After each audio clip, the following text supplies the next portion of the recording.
and a very warm welcome. You're watching WION World as One with me, Alison LaGrange. Let's start with your headlines.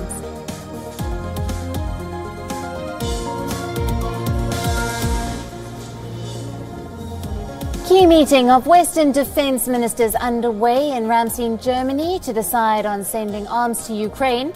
U.S. Secretary of Defense Lloyd Austin urges allies to dig deeper at this decisive time.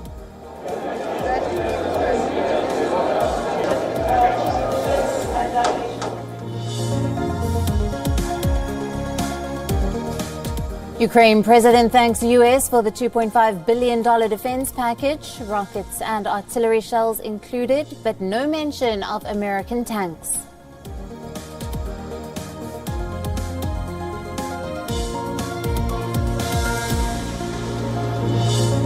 More trouble in the IT sector. Google's parent Alphabet to cut about 12,000 jobs, more than 6% of its global workforce.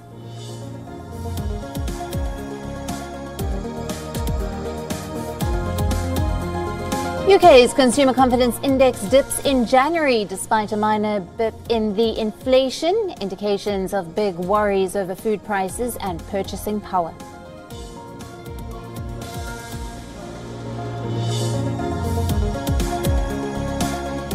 Brazilian international Daniel Vez is arrested in Barcelona on charges of sexual assault. The alleged crime took place at a nightclub last month, but the 39-year-old denies any wrongdoing.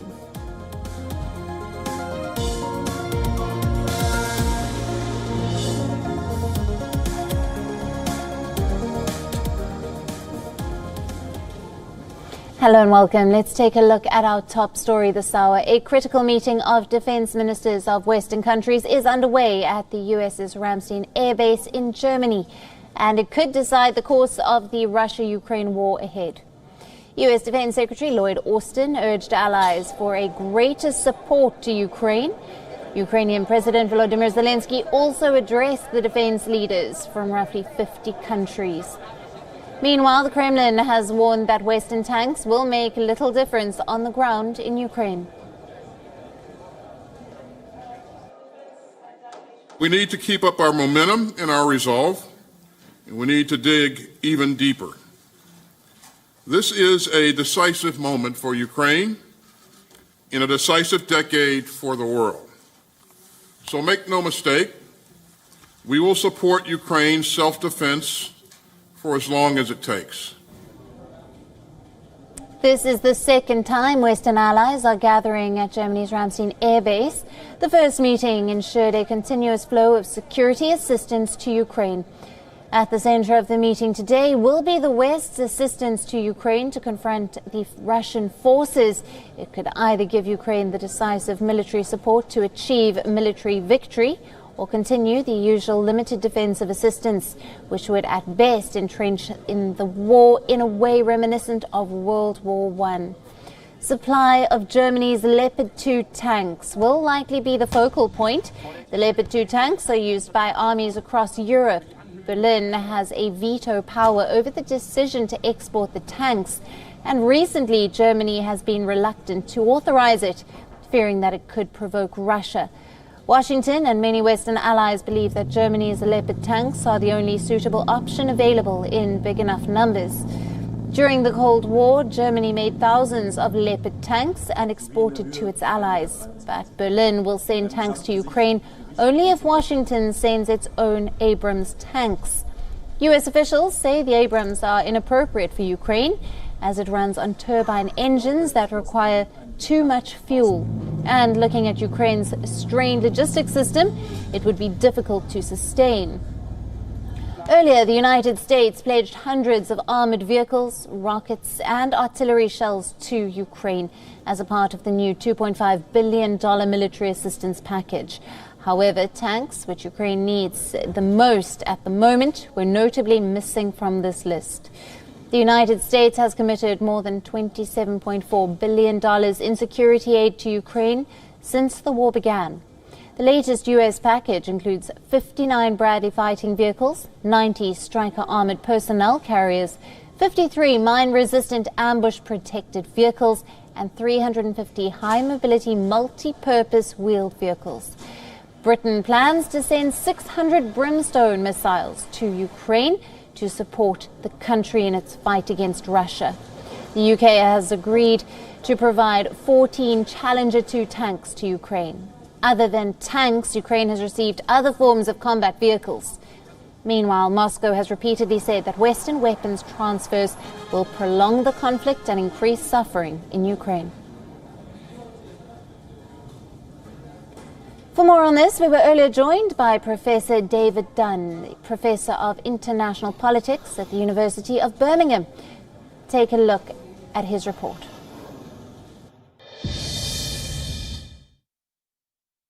Yeah, the tanks are absolutely crucial to break out of the stagnation that we have in this conflict so far, whereby there are trenches and dug-in lines that make any breakthrough from that difficult, unless you have the mobility that tanks and armoured vehicles give you for the ability to outflank and to manoeuvre round fixed lines like this. They also actually allow protection for infantry, and they are therefore crucial for this next stage of the conflict. This is turning into a much longer war than anyone anticipated. And what we need is now, what the Ukrainians need is now the ability to manoeuvre and to actually upscale in terms of the weapons they have in order to make a difference and break through and actually get away from the stalemate. All's not well with consumer confidence in the UK. That highlights public sentiment on the state of the economy.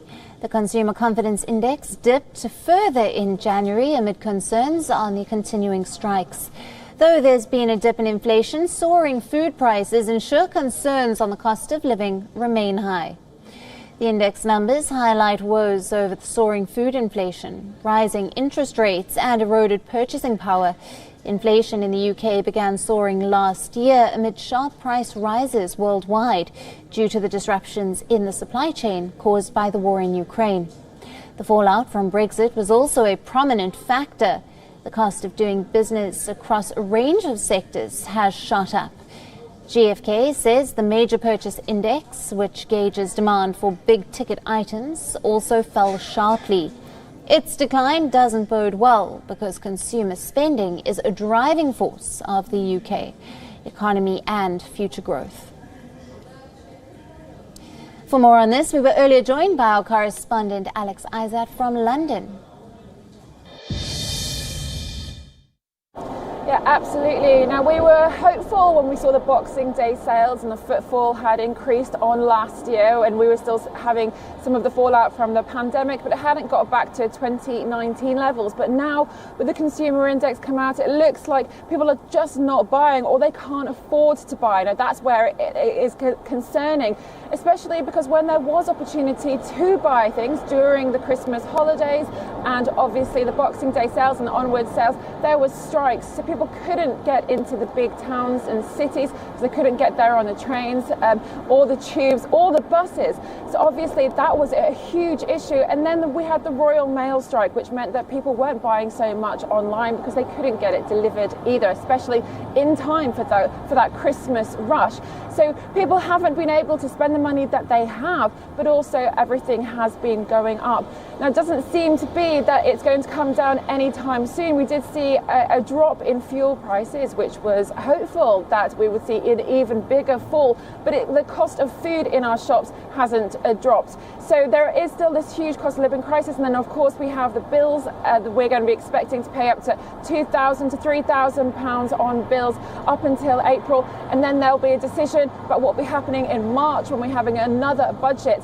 There has been a lot of chatter from the Bank of England as well that maybe we should be starting to look to cut some taxes now that inflation has dropped slightly, but the government doesn't want to do that.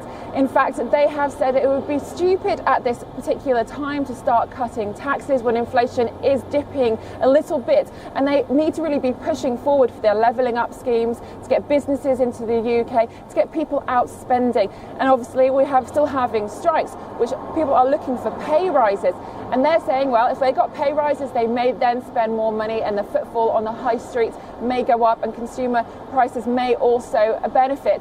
At the moment, we are seeing a slight dip and people are just quite unhappy about how things are moving forward, and the government really does need to put something in progress to show before we get to March and we get to another budget. British police are looking into a rather interesting case, which involves Prime Minister Rishi Sunak himself. The police response has been prompted by a viral social media clip in which Sunak is seen sitting in a moving car but without his seatbelt on. Take a look at his video.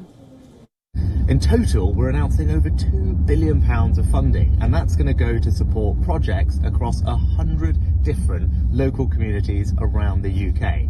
Now, I'm out and about seeing levelling up in action all across the country today.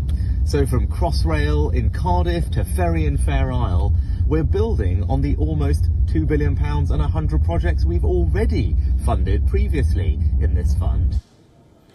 This video, produced for distribution on Sunak's social media channels, has put the Prime Minister in a tough spot. So much so that he has had to apologise for the incident, with his office saying it was an error of judgment on his part and that he took his seatbelt off for a short period of time to film a clip. Rishi Sunak's spokesperson said that the Prime Minister fully accepted this was a mistake and apologises. The spokesman added the Prime Minister believes everyone should wear a seatbelt. Not wearing a seatbelt carries a maximum fine of £500 in the UK. It has been reported that the Prime Minister was in Lancashire when the video was filmed during a trip across the north of England.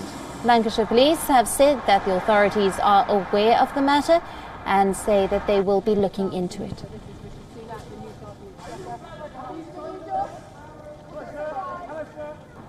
The UK's Labour Party leader Keir Starmer set out his green growth plan in Davos. He also criticised the UK Prime Minister Rishi Sunak for not showing up at the annual meeting of the World Economic Forum. Starmer said that the UK is battling a cost of living crisis that has fueled widespread strikes. According to Starmer, the UK could benefit from a clean energy plan that would bring down the fuel costs, create jobs and contribute towards tackling the climate crisis. Starmer saw the Davos meeting as an opportunity to speak to CEOs and investors who could partner with a future Labour government to push the party's Green Prosperity Plan. Starmer's opposition Labour Party is leading the UK opinion polls as it sets an eye to form a government in the next general elections. Although Sunak did not attend the event, Trade Minister Kemi Badenoch and Business Minister Grant Shapps represented the UK government at Davos. The former Prime Minister and Tory leader Boris Johnson also made an appearance. He urged the UK's allies to double down on sending military equipment to Ukraine.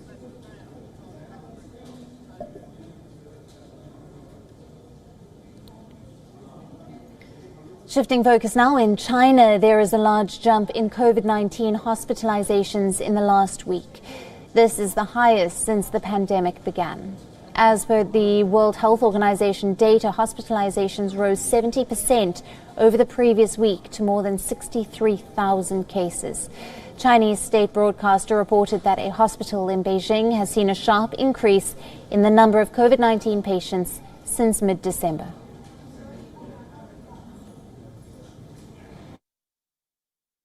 Since mid-December, the number of patients we have received at the emergency room has increased by 2 to 3 folds. Meanwhile, Beijing's West Railway Station was packed with travellers who are travelling back to hometowns across China for the Lunar New Year holidays.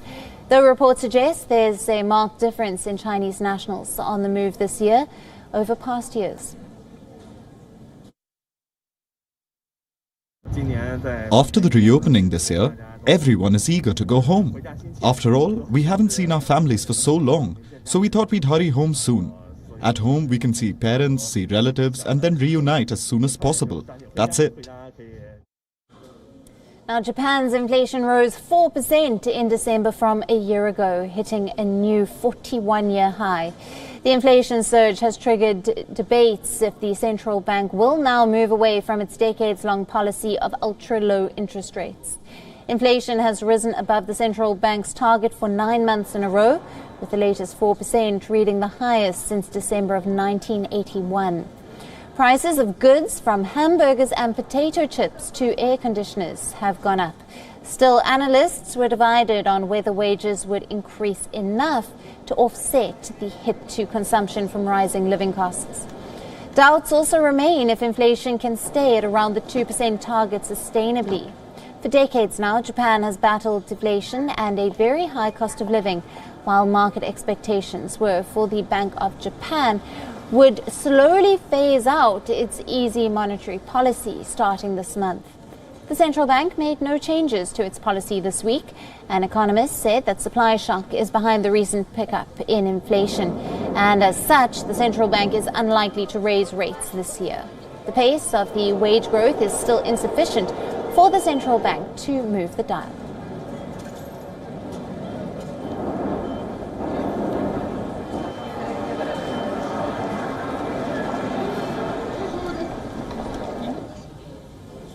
As protests against President Dina Boluarte in Peru continue, clashes between police and protesters were reported in the capital city. The protesters threw stones and bottles at police officers in the city centre, during which at least 2 people were injured. A building near San Martin Square, situated in the centre of Peru's capital, also caught fire during the heated clashes. Though the reason of the fire was not clear yet, Peru has witnessed large-scale protests since the ouster of Boluarte's predecessor, Pedro Castillo, in early December. People are protesting in Lima, hoping to bring about a change in the government. 11,800 police officers have been deployed in the streets in an attempt to curb the unrest, according to the chief of the police in Lima.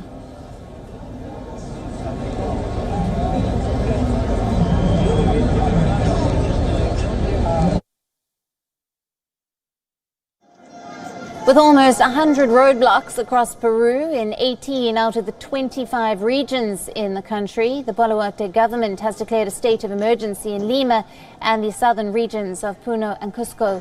Despite that, most of the protesters have travelled for hundreds of kilometres to participate in the anti-government rallies. Most of them are from the southern regions. The people are demanding snap elections and a new constitution. 45 people have so far died since Peru's protests erupted in December.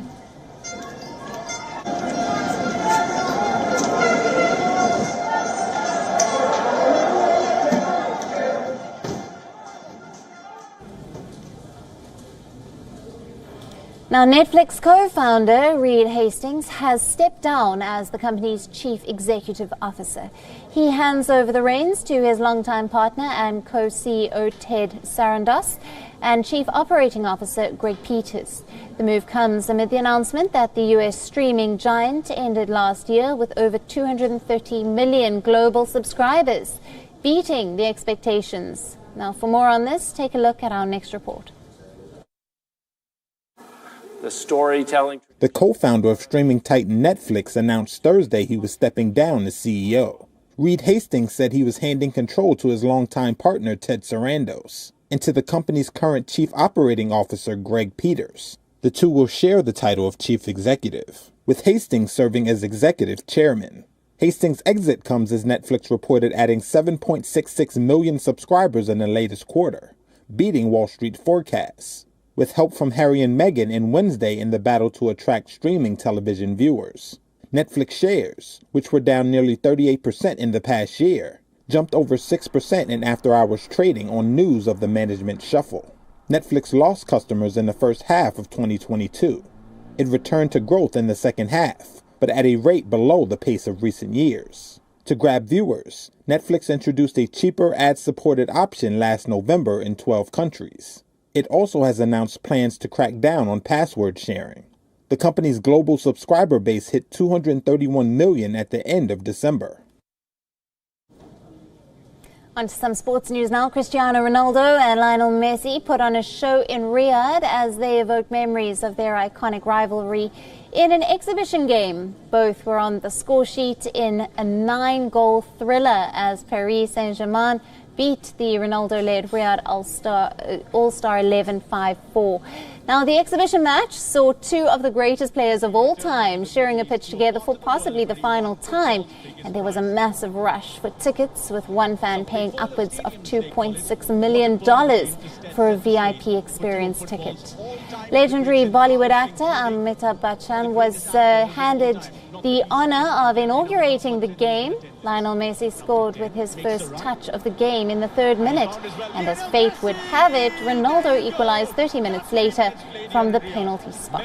PSG defender Juan Bernat was sent off for a lunging challenge in the 39th minute, but it did not stop the free-flowing football of the French side against a team drawn from the Al Nassr and Al Hilal. PSG captain Marquinhos scored a tap-in to make it 2-1, and Ronaldo once again restored the parity just before half-time with an instinctive finish following a rebound. The game resumed at a frenetic pace after the break, with goals coming thick and fast as Sergio Ramos turned in Kylian Mbappe's cross for PSG before South Korean Jang Han-sus had headed in to make it 3-3. The visitors then earned a penalty for a handball, which was dispatched by Mbappe on the hour mark to put the French side ahead for the 3rd time. Striker Hugo Ekitike had composed a finish made it 5-3 and put the game beyond Riyadh All-Star 11. Brazilian forward Anderson Talisca then drilled in a consolation goal late in injury time, but there was no time for a dramatic equaliser. Ronaldo then joined Al Nassr last month and is expected to make his competitive debut on Sunday. Goals galore, entertainment at its peak, and in amongst it all, time. Being compelled to wear a monkey cap as the winter settled in was a very common childhood experience for many Indians. They looked ugly but kept everyone warm. Now, what we'll tell you, these uncool monkey caps, which are cheaply available in local shops and even at railway stations in India, are being sold by a luxury brand for a few dollars. Sounds bizarre, right? Well, it's true. Italian luxury fashion house Dolce Gabbana is selling a khaki ski mask cap, which is nothing but a monkey cap, for $392. In a tweet shared by an Indian named Swati Moitra, you can see the screenshot of this product on D&G's website. The image shows a khaki ski mask cap that originally cost about 40,000 Indian rupees, but after the discount comes down to 31,990 Indian rupees. After this post was shared, people pointed out that this cap has a resemblance to a monkey cap. Netizens were amazed and commented how these caps were available in India at dirt cheap prices. Now, the khaki-coloured ski mask cap by luxury label Dolce & Gabbana has been sold out on the brand's website. The monkey cap is a unique beanie-style cap that covers one's head, ears, neck and mouth. It may be a useful piece of clothing, but selling it for almost $400 is not fair, neither in India nor anywhere else.